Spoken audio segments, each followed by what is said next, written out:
c'est quelque chose que tu ne peux pas comprendre. C'est quelque chose qui pétrifie, qui sidère en fait. Voilà, c'est de la sidération.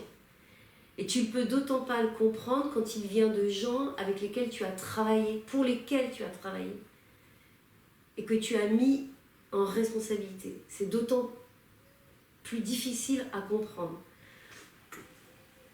Ensuite, le sentiment qui vient en fait très rapidement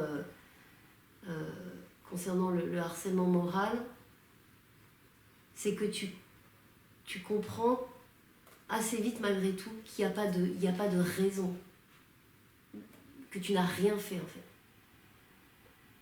Et donc tu vas te battre des mois et des mois pour expliquer que tu n'as rien fait et qu'il n'y a aucune raison qu'on te traite comme ça, qu'on te dévalorise, qu'on te critique, qu'on te harcèle, quoi, hein. Il n'y a pas d'autre mot. Après, le harcèlement moral, c'est quoi exactement? Parce qu'il y a plein de gens qui le vivent et qui ne le reconnaissent pas. Moi-même, j'ai mis du temps à le reconnaître, hein. Il y a eu un événement déclencheur pour que je le reconnaisse. Il y a eu une vraie agression par une équipe entière.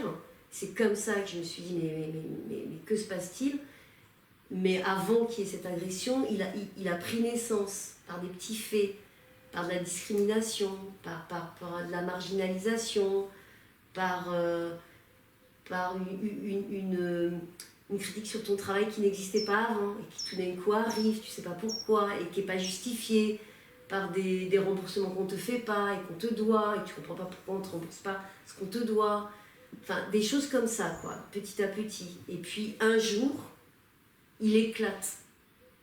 Parce que je pense que de toute façon, il se met en place et qu'à un moment donné, même pour les harceleurs, il devient tellement habituel qu'ils ne font plus attention et il éclate au grand jour. Et donc, là, tu commences à mettre des mots. Tu dis, mais c'est ça qui se passe. Je suis harcelée, en fait. Et donc, si je suis harcelée, il faut que je me défende. Or, plus tu vas te défendre, plus tu vas être harcelé. Parce qu'on va dire, ah vous voyez, elle crie, elle n'est pas d'accord, elle conteste, etc. Et donc tu vas t'enfoncer et tu vas donner un prétexte à ces gens-là pour continuer le harcèlement.